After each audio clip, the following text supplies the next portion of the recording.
Hey everybody, it's been a crazy week. So this week, I have personally encountered 3 separate attempts to scam me out of money. And I wanted to walk through and share these lessons with you. Hopefully save you some frustration, some money, and a whole lot of password changes. So the first one is the Facebook sale. Someone who appears to be a friend on Facebook lists stuff for sale and the prices are fantastic. I was going to buy, but then something just kind of like, something's not right here. And it turns out that the person that I know had their account hacked.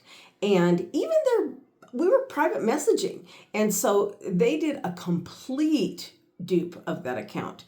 And that's how they were collecting payment. So lessons from that situation. Number 1, if it sounds good to be true, it probably is. Lessons number 2, call them and find out if you really think it's them before you turn over any money to anybody, just to make sure that it's really them. And number 3, particularly pertains to PayPal. So if anybody ever asks you to pay them using the friends and family option, do not do that, because if you pay that way, you cannot dispute the charge directly to PayPal. Now, your banking institution can still dispute that charge, but that should be big red flag, because that's just something I had never ever had anybody ask me to do that before. So that's what I learned on that one. Scam number 2, $17,000 charged to my business credit card on 4 separate transactions. Yep, you heard me, 17,000. Luckily, I have fraud alerts and alerts set on my credit card so that if it's an international charge, if there's 2 charges, like Jeff and I both have our realtor fees, and so when that comes across, bang, bang, I get notified because there's 2, looks like duplicate charges. And 3, if it just looks sketchy or unusual or super high amount. So if you do not have those fraud alerts on your cards, be sure and go and do that, because literally it's saving me the hassle. I disputed those charges right away, and I won't be responsible for them. But it would have been a whole lot worse if I had not gotten that notification.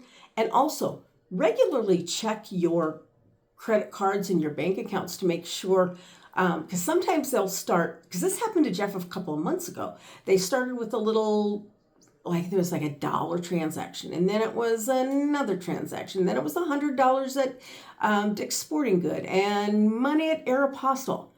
Now, do we look like we shop at Aeropostale? I do not believe so. Anyway, so be sure to keep an eye on your bank accounts and check those regularly. And in those cases, they were all disputed and we were all good there too. But man, it has been tough, and those crooks are getting really sneaky. And then the third one is a fake Google Meet link. Now, I have clients that reach out to me and they want to interview me, and sometimes we'll do it through a Zoom or through Google Meet. No problem. I do this stuff routinely, especially if they're out of state. So I got this message, and usually what I'll do is I'll set up a Zoom meeting or a Google Meet, and we have our meeting. Well, in this case, they sent me the link, and I didn't think anything of it at the time. I should have, but I didn't. And I clicked on it, and it was an invalid link. And I'm like, well, it said that I have to update my Google Meet. And I'm like, that's weird. So I went into Google Meet, and it was fine. So I knew that it was a scam as well. So don't click on links that you don't know what they're from or who they're from. At this point, I don't think that there's been any harm there, but I did do that, and I'm hoping it doesn't come back to bite me. I immediately also went through and had my entire computer scrubbed for viruses and things like that, and nothing has shown up. So I'm sure there's more out there. If there's something that you've run across, let me know so I can let other people know. And then I'm going to be doing another video shortly talking about some different ways to protect ourselves. I think this is something, as AI gets more, or the people using AI get sneakier and trickier. I think it's going to be an ongoing problem. And in the Kansas City area, there's going to be a lot of strangers coming in through town. And they say that the chances of fraud and nefarious things, not from the people coming to watch soccer, it's because of the World Cup. Not because of but the people are trying to take advantage of those people. So anyway, long post, sorry, not sorry. Feel free to respond with anything that you've heard about or any ways that I can let other people know to kind of protect themselves. So hope you're having a fantastic day. Have a great weekend. I'll talk to you soon.